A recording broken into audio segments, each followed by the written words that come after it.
Welcome to Quick and Early Miracles. Today I will be talking about something that may or may not be relevant for you. It was a big theme for me, and that was surrendering the idea that there was somewhere I needed to go and something I needed to get right. And so today's topic is the yellow brick road, but backlit. Instead of it being the yellow brick road, we're just going to simplify it to the yellow brick, which is what's happening right now. And this would also be about surrendering to your unique fate life journey.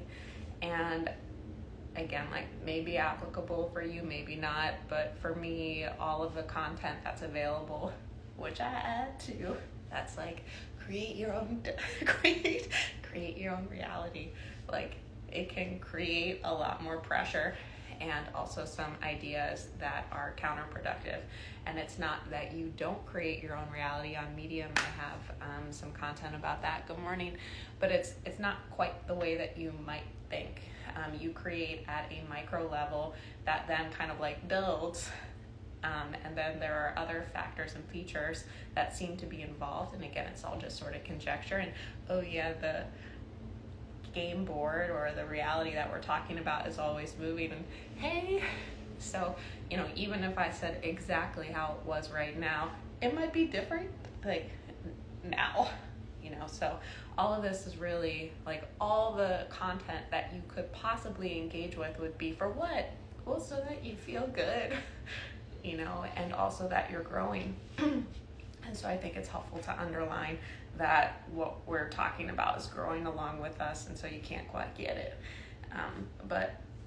And that's why a lot of what I focus on is talking about what isn't, because I can't say what is. Anyhow, so we're talking about the yellow brick road today, or the yellow brick.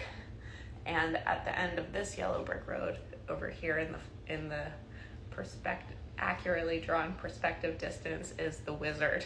And along the way are these little circles, and those are your moments.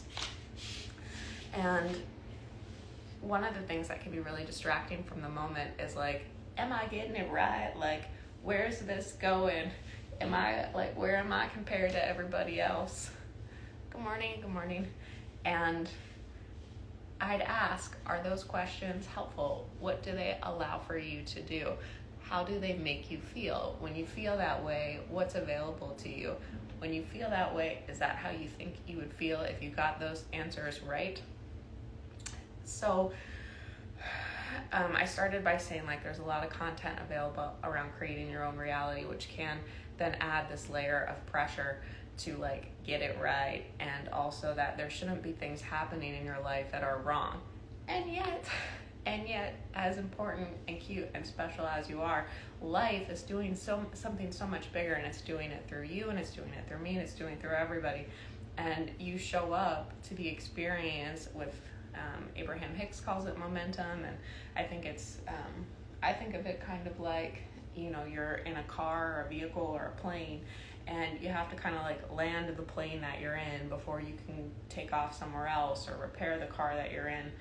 This one metaphysician I think his name's Seven, he talks about how a lot of this work is you're working on your airplane while you're flying. And again, what is the point? What are you trying to do? You're trying to feel good. So what do you need for that? You only need your moment.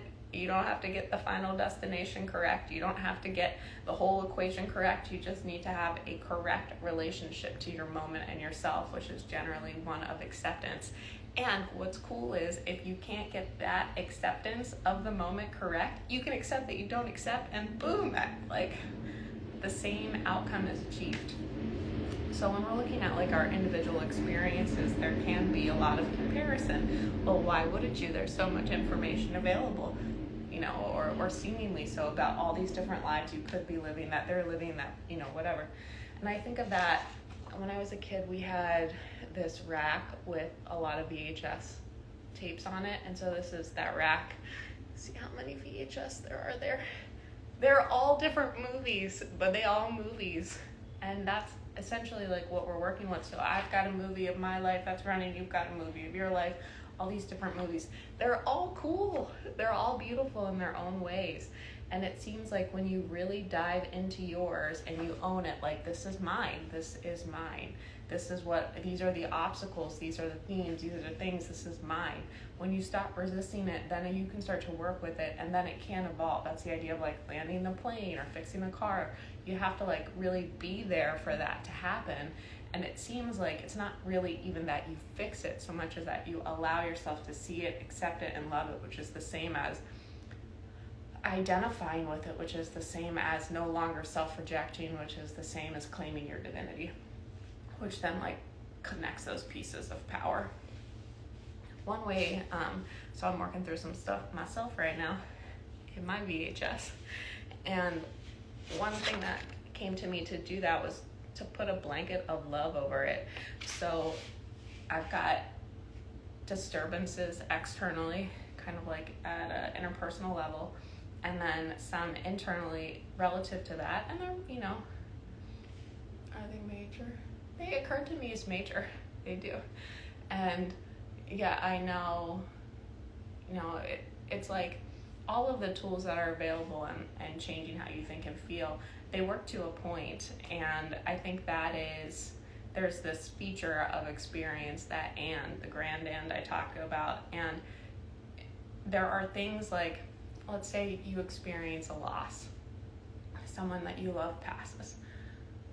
You can use your mind and create unnecessary suffering by blowing it up and saying like, this shouldn't be. You create a thought context around the event that increases your suffering. If you didn't do that and you just allowed the passing to be like correct and that it happened, which is the same as acceptance, you still feel things. So you can't escape all of your experience. And why would you want to? Like, that's why you're here. And yet you can amplify it in a good way or a bad way, depending on the thoughts that you choose. So there's that and component where it's like you feel some type of way, good morning, and also like you think some type of way, and the way those interplay determines what you experience. And then this is where the create your own reality part comes in. Depending on those interplay, like that's what you see, what you feel, what opens up possibility wise, and what you respond to then like builds. So that's the idea of like you create your own reality by what you choose to think about things, and how that influences how you feel, which determines what you see, which determines what you do, which, you know, boom, boom, boom, boom, boom. So at that level, it's helpful to be mindful and really listen, like, what am I saying about this? Like, do I know that? Like, what could I say about this? Like, must I say anything about this? So while some of the things like are working their way out through you in life, it can be helpful to put a blanket of love over it and really appreciate that this is what you're working out here. This is part of what your character, your person, your like drop of life of love is doing. And if you can appreciate, so let's say like with that loss context, if you can love that that is the experience that you're having, as like sad or deep or scary as it might be, if you can love that that's yours, then that's the same as like tapping into the power and being non-resistant, being in acceptance, which helps it move through you and like go in a direction that's positive. That's the same as like taking the yellow brick road and just bringing it to the yellow brick. So what is it, when it's not about where is this, it's like how do I handle the moment, the brick, in the way that's as, you know, beautiful and true as possible. And emphasizing that what's beautiful and true might not be actually how you respond, but how you respond to how you respond. So if you're throwing some type of fit, if you're feeling some type of way, and you don't think that that way is beautiful and true, if you think that you throwing a fit is beautiful and true, then it becomes it, and it's the same as being in alignment. So with this idea of the different movies that we're watching, like it's a little trippy. And again, like maybe this isn't applicable for you, but what I noticed is like some level of life FOMO, where it's like I'm sensitive to all these possibilities, all these things that could be. And it's like, oh, but this is my life here. But because I'm hovering, or I used to hover in the possibilities, it's never like, it's like watching several movies at once and not really watching any at all. If you can allow for, and Jane Roberts' work on the Seth material, says that this is what's happened and other people have as well. Like, you really are watching these all of these at once. And collectively we are, for sure. But at an individual level, like, if you feel called to different lives, what if you were living them right now? What if you also have, like, maybe you're a horse farmer, even though you live in a city? Like, what if those other lives were happening right now? And if you knew that that part of you was really engaged in that, would it then be more okay for you to fully engage and accept and love the life that you're living? And I think that would be true too at a relationship level. If you think that there is a relationship that you missed, some kind of like boat you missed, what if you didn't? What if somewhere like you are living that? In which case, like, can you call your attention away from that, this attention, and really put it on where you are and love the person that you're with and love the person that you are? Like, really dive into where you are now. So, in summary, today I was talking about how you can interact with your life experience in total in a way that might alleviate some of the pressure or the tension that makes it feel like what you have going on right now is wrong. And when you take that tension away, it makes it right, which is where you can be trying to get to in that, with the pressure. It's like, oh, how do I get over here where it's good? If you flip the script a little bit and you allow it to be about the brick and not the road, you can have that experience regardless of what you've got going on. Put the blanket of love over your experience and say, like, okay, this is good. Like, this is mine. I love this. This is mine.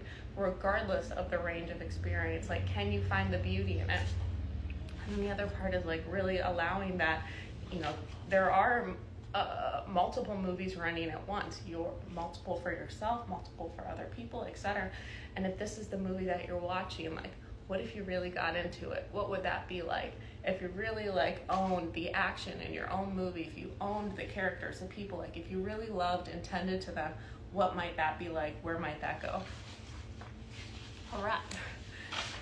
Anything for anybody else before I close today? Okay. Thank you for coming.